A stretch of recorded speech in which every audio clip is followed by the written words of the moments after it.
वनकम वंदनम स्वागतम नमस्ते सत श्रीकाल अस्सलाम वालेकुम। हेलो दोस्तों, मैं आपकी प्रिय दोस्त प्रियंका सभी का स्वागत करती हूँ टाइम्स ऑफ यूपीएससी के चैनल पे। जैसे कि आज डेट है 4 नवंबर, मंडे है, वीक का फर्स्ट डे है। देख लेते हैं कौन कौन से आर्टिकल हैं आज। वैसे देखिए आर्टिकल्स ऐसे आए नहीं हैं इतने इंपॉर्टेंट, लेकिन फिर भी 2-3 आर्टिकल्स हैं, देख लेते हैं।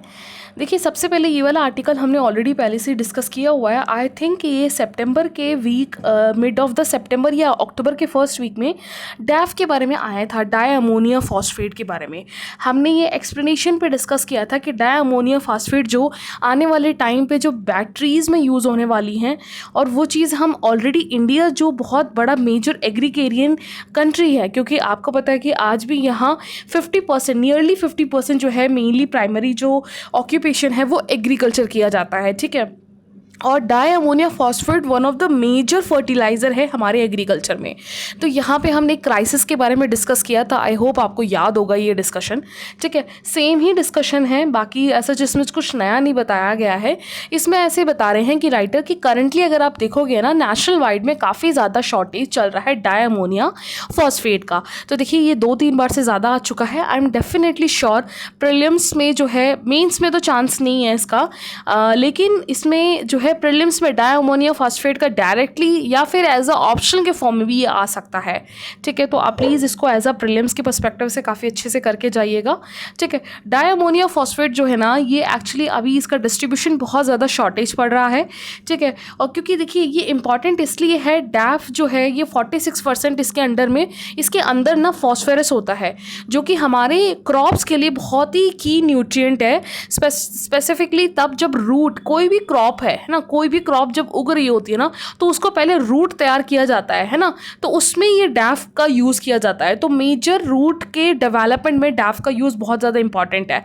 तो यहाँ पे सप्लाई लैक होने से क्या होता है कि अब रबी क्रॉप्स शुरू हो गई, विंटर जैसे शुरू होता है तो रबी क्रॉप शुरू हो जाती है, तो उसके लिए डैफ की कमी जो है यहाँ पे किसान के द्वारा फेस करना पड़ रहा है, ठीक है। तो यही चीज़ बताइए, जैसे कि अगर अभी हम बात करेंगे तो हमारे पास जहाँ 27 से 30 लीटर जो है लाख टन जो है स्टॉक होना चाहिए था, वो सिर्फ और सिर्फ 15 से 16 लाख टन ही है।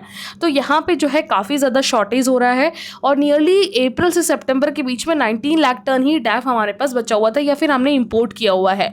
और अभी भी देखिए डैफ जो है, आपको पता है बहुत सारे रॉक मिनरल से निकलता है, जो चीज़ हमारे इंडिया से नहीं है। और याद रखिएगा ये इम्पोर्टेड है, ये मेजरली इम्पोर्टेड है, तो इसलिए हमें जो है काफ़ी ज़्यादा इशू का फेस किया जा रहा है, ठीक है। इसके अलावा यहाँ पे जैसे राइटर बता रहे हैं कि मेनली जो है, अगर आप बात करोगे फर्टिलाइज़र का, तो इस फर्टिलाइज़र का डैफ का यूज़ रबी क्रॉप में मस्टर्ड के लिए, पोटैटो के लिए, वीट के लिए ज़्यादा मेजरली यूज़ किया जाता है, ठीक है। और अभी जो है प्रेजेंट सिचुएशन में काफ़ी ज़्यादा रिड्यूस, इसका जो सप्लाई है वो काफ़ी ज़्यादा कम है।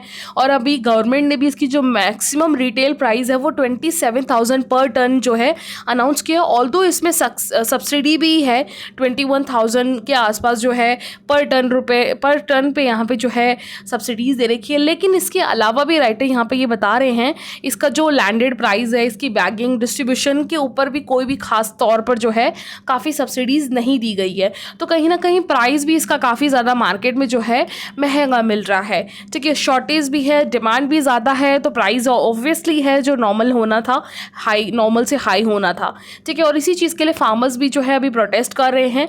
तो यहाँ पर बात आ जाती है कि डैफ जो है, जो मेनली न्यूट्रिएंट है पोटेशियम के लिए स्पेसिफिकली, क्योंकि पोटेशियम को ये नाइट्रोजन फॉस्फोरस जो है यही डैफ प्रोवाइड करवाता है, ठीक है। तो अब इसको सोल्यूशन क्या कर सकते हैं भैया? अब ये इसका जो सप्लाई है वो तो कम हो रहा है, तो इसका मतलब ये तो नहीं ना कि आप रबी के क्रॉप को रोक सकते हो। तो यहाँ पे राइटर बता रहे हैं कि हम वाटर सोल्यूबल फर्टिलाइजर का यूज़ कर सकते हैं। ये एक्चुअली ये वाला जो डैफ है ना, ये फॉस्फोरस जो है ये मेनली सॉलिड ड्राई फॉर्म में होता है, ये पाउडर के फॉर्म में होता है, इसको स्प्रेड किया जाता है, ठीक है। लेकिन यहाँ पे राइटर बता रहे हैं कि हम वाटर सोल्यूबल फर्टिलाइजर का यूज़ कर सकते हैं, ताकि क्रॉप की जो रूट है उसको हम बढ़ा सकें। दैट मीन्स हमें शिफ्ट होने की बात यहाँ पे राइटर बता रहे हैं, ठीक है। क्योंकि हमारे पास जब प्रॉब्लम है तो उसका सोल्यूशन भी हमें हैंड टू हैंड निकालना ज़रूरी है, ठीक है। ऑल्दो यहाँ पे जो है इसका थोड़ा सा इसकी सब्सिडीज़ पे भी इफेक्ट पड़ सकता है, लेकिन हमें जो है यहाँ पे एक नए तरीके का सोल्यूशन निकालना ही जो है एक हाई टाइम है अभी इसके लिए सोल्यूशन निकालना, ठीक है। तो ये एक डैफ का एक बेसिक डिस्कशन था, ठीक है। नेक्स्ट आर्टिकल पे चलते हैं।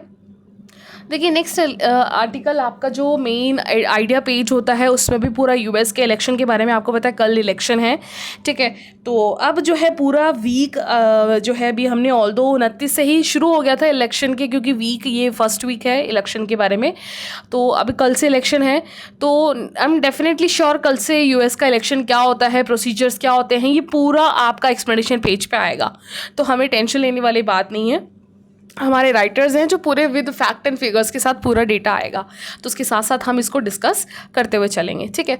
तो यहाँ पे 2 आर्टिकल और है। एक आर्टिकल है आपका, एक्चुअली अभी लैंडसेट ने अपना एक रिपोर्ट निकाला है हेल्थ एंड क्लाइमेट चेंज के ऊपर। तो उसमें इन्होंने क्लाइमेट चेंज की वजह से पूरे ग्लोबली कितना इम्पैक्ट हुआ है उसका एक कुछ डेटा पब्लिश किया है। इन्होंने बताया लैंडसेट के अकॉर्डिंग जो है 48% of the world land area है ना, वो एक्सट्रीम ड्रॉट कंडीशन फेस कर रहा है पिछले साल, स्पेसिफिकली 1951 से अगर आप देखोगे तो ये सेकेंड लार्जेस्ट अफेक्टेड एरिया है 1951 के बाद 48%।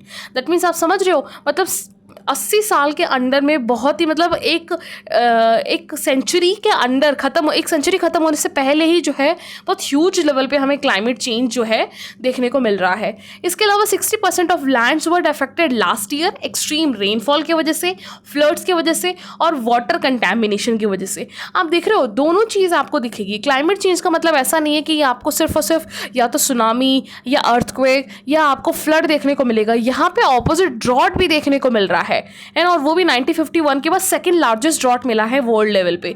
तो ये दोनों ही कंडीशंस आपको क्लाइमेट चेंज पे दिखेंगी। इसके अलावा 151 million more people were experience food insecurity due to the such extreme weather conditions. क्योंकि देखिए ऑब्वियसली सच एक्सट्रीम कंडीशंस होती हैं, क्या होता है कि क्रॉप का जो प्रोडक्शन है वो रिड्यूस हो जाता है। स्पेसिफिकली यहाँ कंपेयर किया जा रहा है 1981 और 2010 के कंपैरेटिवली 151 मिलियन लोगों को जो है यहाँ पे फूड इनसिक्योरिटी फेस करना पड़ रहा है, ठीक है। इसके अलावा 512 बिलियन है ना पोटेंशियल लेबर आवर्स जो हैं, जिसका वर्थ अगर आप देखोगे तो 8300 बिलियन पोटेंशियल इनकम का लॉस हुआ है 2023 में, सिर्फ और सिर्फ एक्सट्रीम हीट वेव्स के वजह से। आपको पता होगा कि 2023 और 2024 जो है एक्सट्रीम हीट वेव्स का बहुत बड़ा एक टाइम दौर रहा है। पिछले साल भी और इस साल भी अगर आपने देखा होगा, पिछले 2 साल से एक्सट्रीम हीट वेव्स जो है मई, जून, अप्रैल के आसपास, जिसके वजह से काफ़ी बिलियंस ऑफ जो वर्थ है वो लॉस हो रहा है। इसके अलावा लास्ट ईयर में राइटर बता रहे हैं इसमें रिपोर्ट्स के अकॉर्डिंग कि हीट एक्सपोजर की वजह से फिजिकल एक्टिविटी देखिए बहुत ज़्यादा, जैसे लोगों को अपना ऑफिस जाने के लिए भी या फिर फॉर्मल इनफॉर्मल वर्कर्स के लिए, जैसे कंस्ट्रक्शन है, रोड है, व्हीकल है या कोई भी काम करने के लिए आपको घर से बाहर तो निकलना पड़ेगा।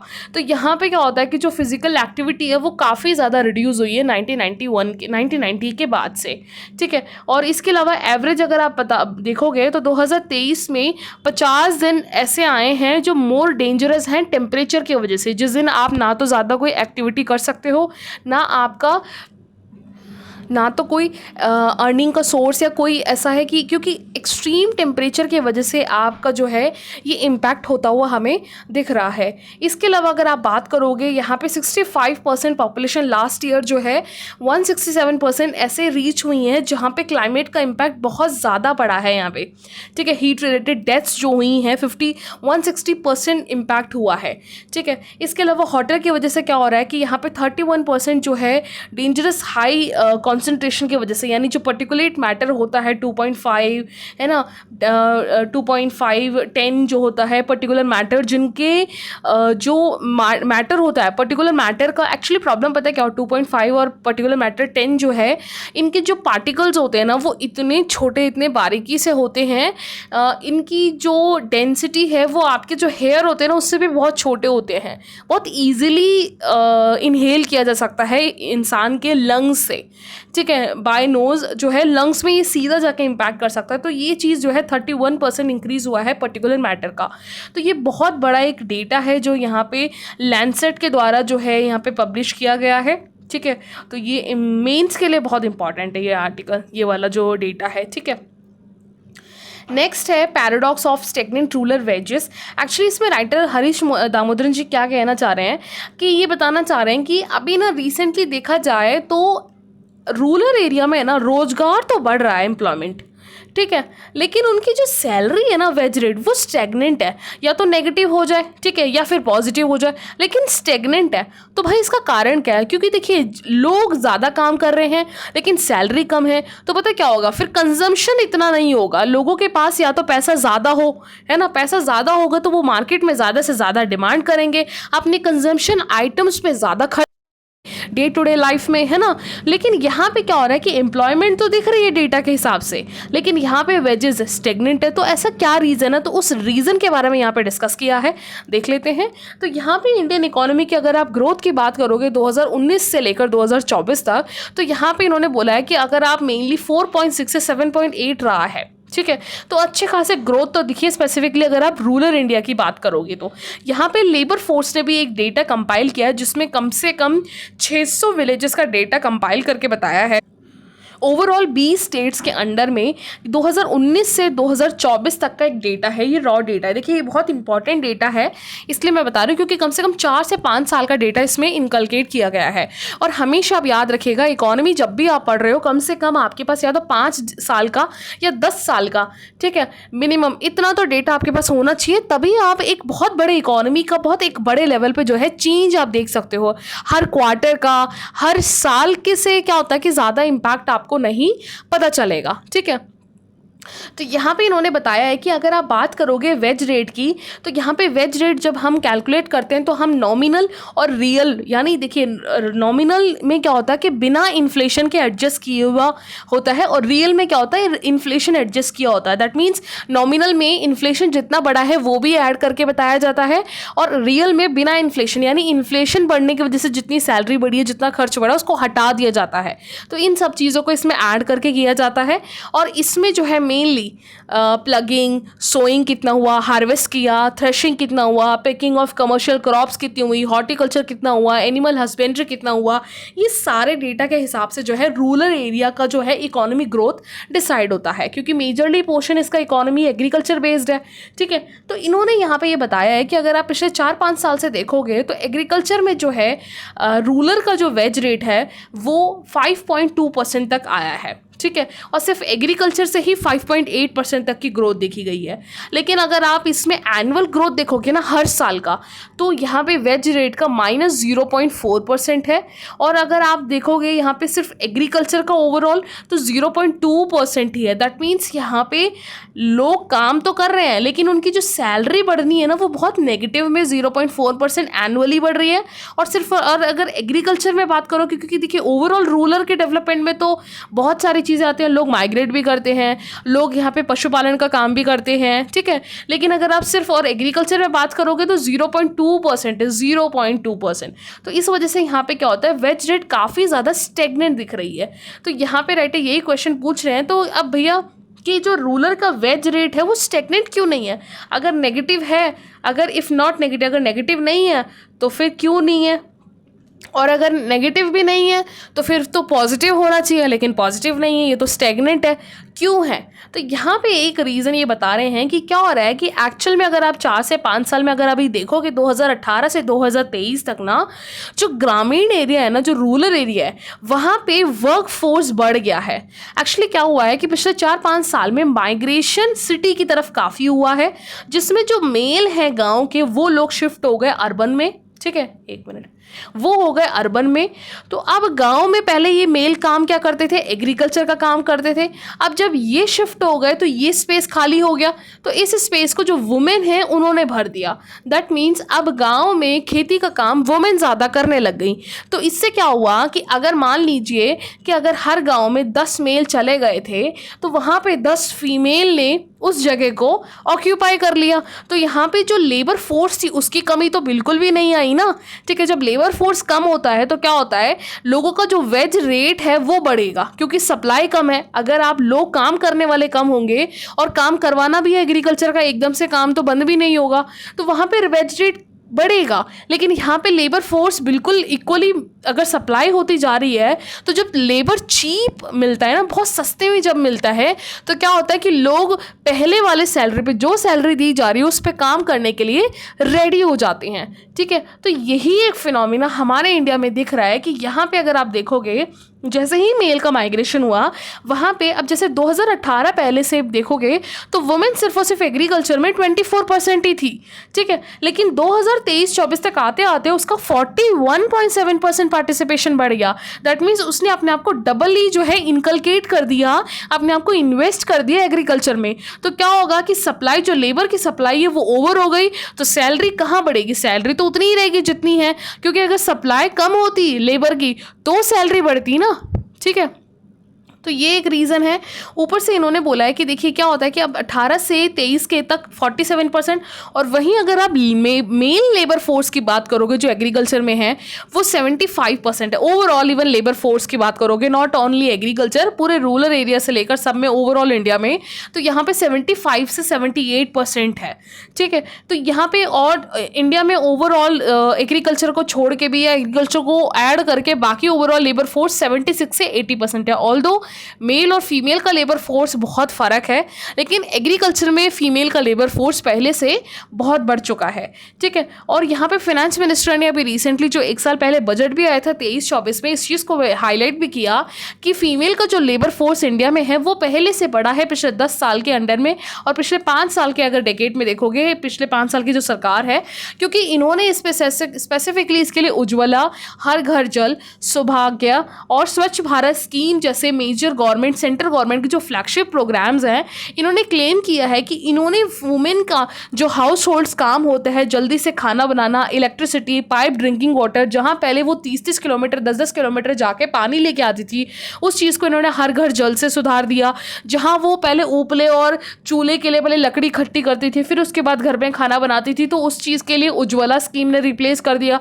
तो इस तरीके से जो है स्वच्छ भारत, ओपन डेफिकेशन से उनकी हेल्थ खराब होती थी, तो उस चीज़ के रिड्यूस करने से ये बात बताई जा रही है कि वुमेन का जो अब टाइम पीरियड है वो मेजरली सिर्फ और सिर्फ हाउस होल्ड के काम के अलावा वो अपने बचे हुए टाइम को जो है इस तरीके से एग्रीकल्चर में इन्वॉल्व कर पा रही है या फिर एम्प्लॉयमेंट जनरेशन में इन्वॉल्व कर पा रही है, ठीक है। तो ये बात सच भी है, ठीक।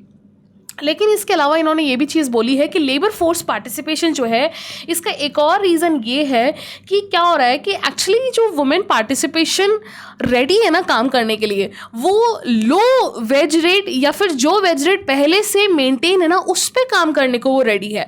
तो इशू यहाँ पे ये है, ऐसा नहीं है कि वो अगर एग्रीकल्चर में आके काम कर रही है तो उन्होंने सैलरी जहाँ पहले 50 रुपये मिल रही है तो उसको वो बढ़ा के 70 रुपये की डिमांड कर रही है, नहीं, वो 50 या फिर उससे भी कम सैलरी पे काम करने को रेडी हैं। तो ऑल्दो राइटर ये कह रहे हैं कि ऐसा चाहिए डायरेक्टली इतना ज़्यादा मेन कॉज तो नहीं होगा, लेकिन ये भी एक कॉज है जिसकी वजह से हमारे जो रूरल एरिया में वेज रेट है वो स्टेगनेंट है। अब बात करोगे अब भैया स्टेगनेंट है तो क्या हुआ, क्योंकि देखिए क्या होता है कि आपका रूरल एरिया आज भी नियरली 70% जो इंडिया है ना वो रूरल एरिया में ही डिपेंड करता है, ठीक है। और वहाँ पर अगर वेज रेट कम होगा ना तो क्या होगा कि ह्यूज पॉपुलेशन की जो डिमांड है ना मार्केट में वो बहुत कम है। और आए दिन हमने कितने आर्टिकल्स पढ़े हैं कि रूरल इंडिया के अंडर में ना जो कंजम्पशन है, जो डिमांड है वो काफ़ी कम है, ठीक है।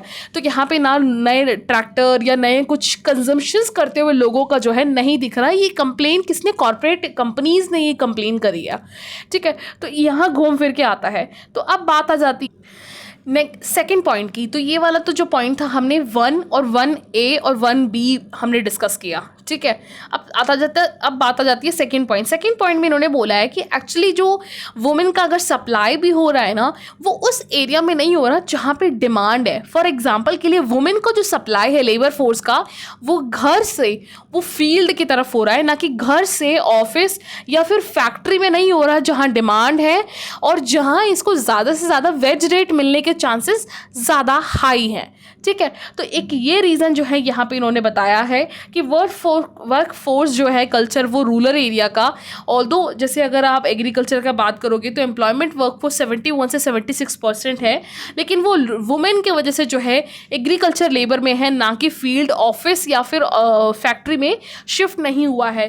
तो इससे इवन जो है इससे क्या होता है कि आपकी जो GDP है उसकी ग्रोथ वो इतनी इन्हेंस होकर नहीं बढ़ती है, इतनी कैपिटल इंटेंसिव नहीं हो पाती है, ठीक है। इसके अलावा जो है राइटर यहाँ पे ये बताना चाह रहे हैं कि देखिए क्या होता है कि अब वुमेन ने ना अपना क्या होता है कि एग्रीकल्चर एरिया के अंडर में जो है अपना जॉब तो ले लिया, लेकिन क्या होता है कि एग्रीकल्चर आपको भी पता है ये ज़्यादा एम्प्लॉयमेंट जनरेट नहीं करती। हमारे इंडिया में ना आज भी नियरली 60% जो लेबर फोर्स है ना वो एग्रीकल्चर पे, और ये पता है जीडीपी में कितना कंट्रीब्यूशन करता है, सिर्फ और सिर्फ 18% इससे फ़ायदा होता है। और वहीं अगर आप सर्विस सेक्टर में देखोगे ना तो नियरली 25% लोग सर्विस सेक्टर में हैं, लेकिन इसका जो कंट्रीब्यूशन है वो 52% है जीडीपी का। ठीक है, तो सोचिए आधे से ज़्यादा पॉपुलेशन डबल फायदा दे रही है जीडीपी में, और यहाँ आधे से ज़्यादा जनता सिर्फ और सिर्फ आधा भी सपोर्ट नहीं कर पा रही है जीडीपी से। आप समझ रहे हो मेरी बात? जीडीपी में मतलब इस सेक्टर से कितना प्रोडक्शन और पैसा अर्न हो पा रहा है उस ग्रोथ, उस नेशंस की ग्रोथ के लिए। ठीक है, तो ये बहुत बड़ा एक जो है मेजर लूप होल बताया जा रहा है। और इसके अलावा यहाँ पे जो है राइटर ये भी बता रहे हैं कि जिस तरीके से कैपिटल इंटेंसिव इन्वेस्टमेंट होता है, जैसे कि अगर आप मान लीजिए सीमेंट इंडस्ट्री, स्टील, इंफ्रास्ट्रक्चर, जिस तरीके से अडानी, एल&टी पोर्ट्स, केएसी इंटरनेशनल, भारत फॉरेज, ये सारे कंपनीज जिस तरीके से बढ़ते जा रहे हैं, वैसा आपका जो है बाकी फील्ड में ऐसा बढ़ता हुआ हमें नहीं दिख रहा है। और specifically fast moving consumer goods जो होते हैं, होम अप्लाइंसेस हैं, टू व्हीलर्स हैं, वो इतने बढ़ते हुए नहीं दिख रहे हैं, उनका कंजम्पशंस काफ़ी लो हो रहा है। इस वजह से कहीं ना कहीं जो आपका रूरल एरिया की जो जीडीपी है वो भी कम होती हुई हमें दिख रही है। ठीक है, तो इसका एक राइटर अगर बता रहे हैं कि अगर मिटिगेशन फैक्टर है तो यहाँ पे मेनली ये है कि जैसे कुछ स्टेट्स के द्वारा, जैसे यहाँ पे नीलकंठ मिश्रा जो चीफ इकोनॉमिस्ट हैं, इन्होंने बताया है, एक्सिस बैंक में चीफ इकोनॉमिस्ट हैं, इन्होंने बोला है कि 13 स्टेट्स स्पेसिफिकली कौन कौन से, जैसे आंध्र प्रदेश, असम, वेस्ट बंगाल, मध्य प्रदेश, कर्नाटका, तमिलनाडु, तेलंगाना, हिमाचल, दिल्ली, महाराष्ट्र, हरियाणा, उड़ीसा, जम्मू एंड कश्मीर, इन लोगों ने क्या किया है कि अपने एरिया के रूरल एरिया में जो है इन्वेस्टमेंट या फिर इनकम को और बढ़ाने के लिए इन्होंने एक सोल्यूशन किया है कि वहाँ जो है फीमेल जो है उन्हें इनकम ट्रांसफ़र करना, सैलरी ट्रांसफ़र करना, दैट मीन्स कहीं तरह से एक सब्सिडी देना। जैसे कि यहाँ पे इन्होंने मेनली किया है जो एडल्ट फीमेल है उन्हें सालाना 6,000 रुपये देने का एक स्कीम निकाला है। ठीक है, नियरली वो 2 लाख करोड़ रुपए इस पर खर्च कर रहे हैं। जिस तरीके से हमने अपने फार्मर्स के 11 करोड़ फार्मर्स हाउस होल्ड्स को जैसे 6,000 रुपये पर मंथ पर साल ईयर देने के लिए, और 5 kg month free grain schemes जो बांटा है नियरली 81 करोड़ पीपल में, तो वैसे ही स्कीम जो है यहाँ वुमेंस के लिए किया जा रहा है। महाराष्ट्र गवर्नमेंट की बहुत फेमस स्कीम है लड़की बहन योजना, जिसमें इन्होंने 1,500 रुपये महीने दिया जा रहा है। ठीक है, ऐसे ही तमिलनाडु का भी है 1,200 रुपये कुटुंबश्री पिन करके एक स्कीम है। ठीक है, तो ऐसे ही केरला में कुटुंबश्री करके भी एक स्कीम है जिसमें स्पेसिफिकली जो फीमेल है घर की उन्हें जो है महीने में जो है पैसा दिया जा रहा है। तो यहाँ पे काइंड ऑफ पर डे के हिसाब से राइटर बता रहे हैं कि जहाँ उन्हें डेली वेज रेट में सिर्फ 300 रुपये मिलता है, वहाँ 50 रुपये एक्स्ट्रा मिलना स्कीम्स के द्वारा कहीं ना कहीं उनकी इनकम को एडिशनल करता है। ठीक है, तो ये एक सोल्यूशन है। तो इस तरीके से स्कीम से बढ़ाने की बात बताइए, बाकी और कोई सोल्यूशन बताया नहीं है। आई होप आपको ये आर्टिकल समझ में आया होगा। तो देखिए अब क्या है, देखिए मेरा ये टारगेट था कि हमारा जो 29 से है ना, 29, 30, 31 इसके आर्टिकल्स छूटे, और मैं नहीं चाहती बाय गॉड पता है कि ये आर्टिकल्स छूटे, बहुत इंपॉर्टेंट है। देख लेते हैं, 1 बाय 1 करते हैं। जैसे हम धीरे धीरे क्या करेंगे, 29 का 2-2 आर्टिकल्स ले लेंगे, कोई इशू नहीं है ना, क्योंकि अब यूएस का इलेक्शन है, ऐसा मेजर कोई न्यूज़ भी नहीं आ रही है, और आएगी भी तो हम 1 आर्टिकल 2 आर्टिकल करके ले लेंगे, जिससे कंपनसेट हो जाएगा जो बचा हुआ आर्टिकल था वो। ठीक है, तो यहाँ पे देखिए ये 3 आर्टिकल हैं, छोटे छोटे आर्टिकल से देख लेते हैं। देखिए सबसे पहला आर्टिकल तो ये डिजिटल अरेस्ट का है। देखिए एक्चुअली इसका न्यूज़ क्या है, मैं आपको पूरी स्टोरी बता देती हूँ।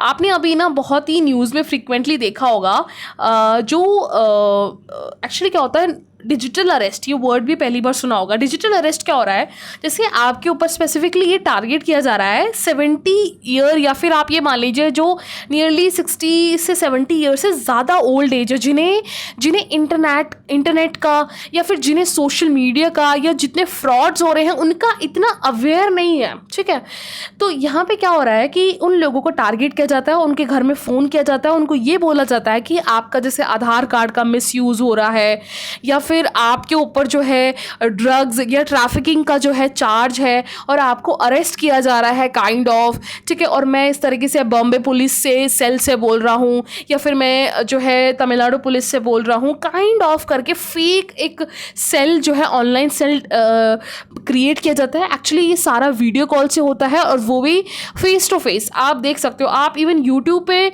आप इसको डालना। ठीक है, डिजिटल अरेस्ट पे बहुत सारे डॉक्यूमेंट्स अभी रिसेंट काफ़ी यूट्यूबर्स ने बनाया है बाकायदा ओरिजिनल, मतलब वहाँ पे जो ये जो डिजिटल फ्रॉड करते हैं ना उनकी वीडियो भी दिख रही है बाकायदा। ठीक है, तो उसमें क्या होता है कि वो पर्सन, सामने वाला बंदा बिल्कुल यूनिफॉर्म बैठ के पीछे फ्लैग, इंडिया का फ्लैग लगा के ऐसे दिखाता है जैसे कि पूरा ऑफिस है वो इनका डिजिटल सेल का ऑफिस है, बॉम्बे पुलिस के अंडर में है। और सामने वाले पर्सन पे ये एलिगेशन लगाते हैं कि आपके जैसे आधार कार्ड को है ना किसी ने मिसयूज़ किया है, आपके आधार कार्ड से किसी ने फेक सिम लेकर इलीगल काम किया है, तो आपको अरेस्ट किया जा रहा है, आपको यहाँ पे फाइन देना पड़ेगा। काइंड ऑफ जो है मेजरली इन्हें जो है एक इमोशनली अटैक करके उनसे पैसा वसूल करना ही इनका मोटिव है।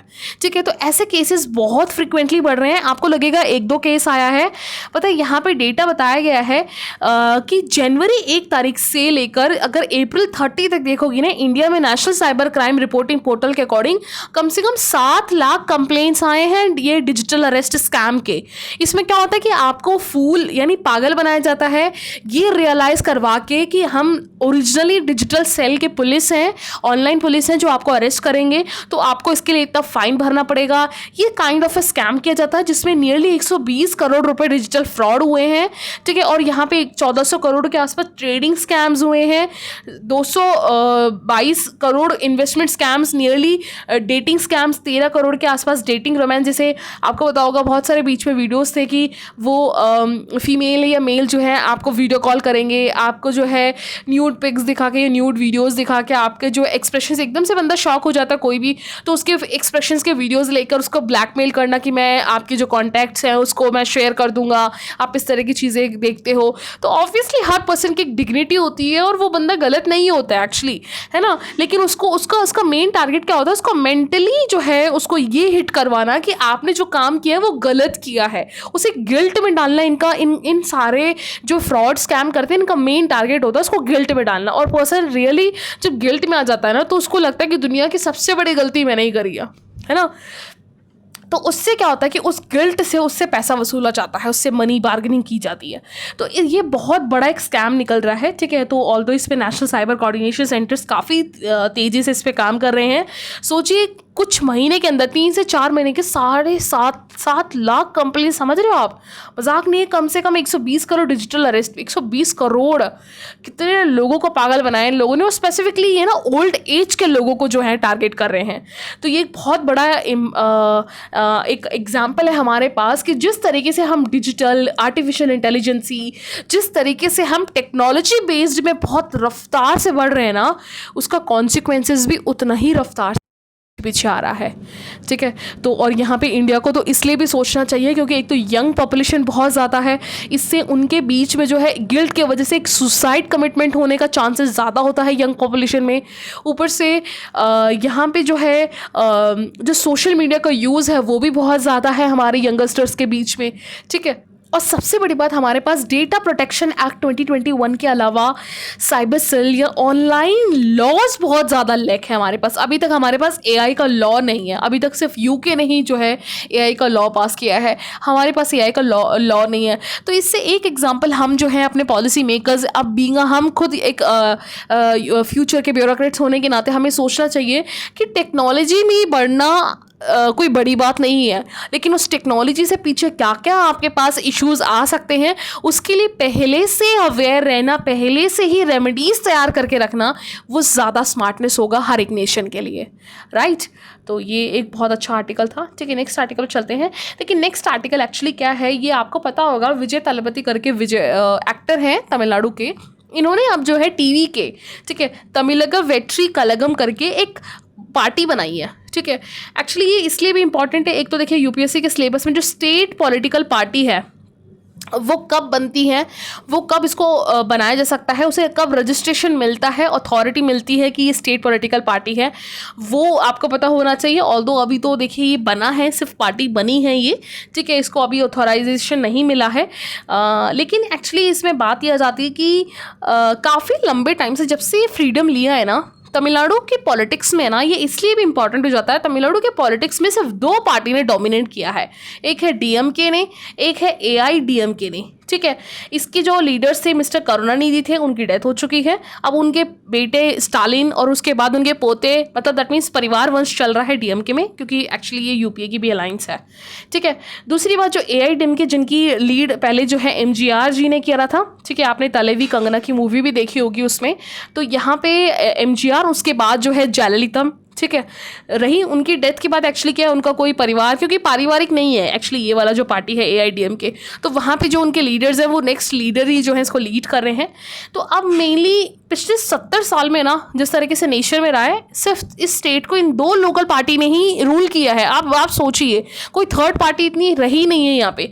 तो अब जाके यहाँ पे ऑल दो छोटे छोटे पार्टीज हैं, लेकिन क्या होता है कि वो अलायंस हो जाती है एआईडीएम के साथ, डीएम के साथ या बीजेपी के साथ अलायंस हो जाती है। तो ये यहाँ पे इंडिपेंडेंट पार्टी आ रही है, बहुत अच्छी बात है, ठीक है। तो यहाँ पे कोशिश हो रही है कि ये जो है यहाँ पे BR अम्बेडकर, कामराजर और इनकी जो आइडियोलॉजी है, पेरियार की आइडियोलॉजी से शायद ये चलेंगे, ठीक है। खैर ये इतना देखते हैं बाकी, ठीक है। क्योंकि क्या होता है कि देखिए क्या होता है, हर एक स्टेट, चाहे वो पंजाब ले लो, बांग्लादेश कह रही हूँ, वेस्ट बंगाल ले लो, तमिलनाडु ले लो, ठीक है, या फिर आप केरला ले लो, आंध्र प्रदेश ले लो, इन रीजन्स में आप देखना पर्टिकुलर रीजनल पार्टीज़ का बहुत डोमिनेंस है, बहुत ज़्यादा, ठीक है। तो क्या होता है कि आप ना, इसका फ़ायदा भी है, इसका नुकसान भी है। फ़ायदा कैसा होता है, जब रीजनल लेवल पे दूसरी पार्टी और सेंटर लेवल पे दूसरी पार्टी होती है ना, तो सेंटर और स्टेट के बीच में एक्चुअल में ट्रांसपेरेंसी ज़्यादा दिखती है कि कौन क्या काम कर रहा है, कौन कितना क्या कर रहा है।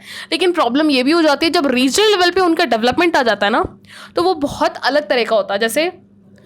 जैसे इन डीएमके और एआईडीएमके पार्टी की वजह से क्या हो रहा है कि यहाँ पे फ्री बीज का चलन है आज, जैसे आप देखोगे फ्री बीज रेवरीज जिसको बोलते हैं, आज चल रहा है। एक्चुअली 70 साल पहले ही शुरू कर दिया था इन स्टेट्स में। आपको मिलेगा यहाँ पे हर घर में जो भी एक एसेंशियल गुड्स होते हैं, लोगों को फ्री में बांटना, लोगों को डिपेंडेंट बनाना। ऑल्दो यहाँ की जीडीपी ग्रोथ काफ़ी अच्छी है तमिलनाडु की, लेकिन फिर भी जो है पॉलिटिकल पार्टीज़ में बहुत ज़्यादा लोकल पार्टीज़, कोई नई पार्टीज़ को अपॉर्चुनिटी ना देने से करप्शन भी उतना ही ज़्यादा, फ्री बीज बहुत ज़्यादा होता है, ठीक है। दैट मीन्स स्टेट का पोटेंशियल ज़्यादा है लेकिन उसका ग्रोथ उतना नहीं हो पा रहा है, ठीक है। तो ये है स्टेट लेवल का, हमें एक ये देख लेना चाहिए। एक मिनट, ये पार्टी लोकल पार्टी का कि स्टेट लेवल पे अगर हम देखें तो देखिए पार्टी कौन सी होती है। स्टेट लेवल की पार्टी का टैग उसे तब मिलता है, party must get at least 6% of the votes and win at least 2 seats in the assembly election. Although इस पार्टी को अभी जो विजय वाली पार्टी है, इन्होंने इलेक्शन अभी 2026 में लड़ना है, ठीक है, लेकिन उन्होंने पार्टी बनाई है। लेकिन यहाँ पे अब इलेक्शंस के बाद पता चलेगा ये रजिस्टर्ड नहीं हुए हैं, ये नॉन रजिस्टर्ड पार्टीज हैं अभी, ठीक है। अब इसके अलावा जो स्टेट में या तो फिर उनके जो लोकसभा इलेक्शंस में होंगे उसमें से कम 6% के वोट्स उनमें से किसी एमपी को मिला हो, एक एमपी को, या फिर असेंबली सीट्स में कम से कम 3% की वोट्स उनके एमएलए को मिला हो, या फिर strength in house the party has at least 1 Lok Sabha member for every 25 assembly members और any fraction therefore allotted to the states, ठीक है। और इसके अलावा performance in the past polls में इन्होंने बोला कि कम से कम 8% टोटल वैलिड वोट्स जो हैं पोल होने चाहिए स्टेट के प्रीवियस इलेक्शंस में या फिर लोकसभा के इलेक्शंस में। तो देखिए ये थोड़ा सा फैक्ट है, आपको ये याद रखना पड़ेगा, ठीक है। तो स्टेट इलेक्शंस, स्टेट में किसी भी पार्टी को स्टेट पार्टी का दर्जा कब मिलता है, वो इनमें से किसी एक क्राइटेरिया को आपको क्रॉस करना होगा। लेकिन अभी जो ये पार्टी है अभी तो सिर्फ बनी है, ठीक है। अभी इलेक्शंस के बाद पता चलेगा कि इनके एमएलए को कितने सीट्स मिले हैं लोकल लेवल पे। ऑब्वियसली लोकसभा इलेक्शंस तो नहीं लड़ा इन्होंने, लेकिन यहाँ पे स्टेट असेंबली के इलेक्शंस में इनके एमएलए को जितने सीट्स मिलेंगे उस बेसिस पे पता चलेगा कि 6% की सीट्स इन्होंने दर्ज लिया है नहीं लिया है। तो यहाँ पे अब उनके हिसाब से उन्हें स्टेट पार्टी का दर्जा दिया जाएगा, तब तक ये अनरजिस्टर्ड पार्टीज होंगी, ठीक है। तो यहाँ पे ऑलरेडी देखिए 30 मिनट हो गया, एक आर्टिकल ये भी है, लेकिन हम कल डिस्कस कर लेंगे, कोई बात नहीं, धीरे धीरे कर लेंगे इसको हम, ठीक है। Thank you.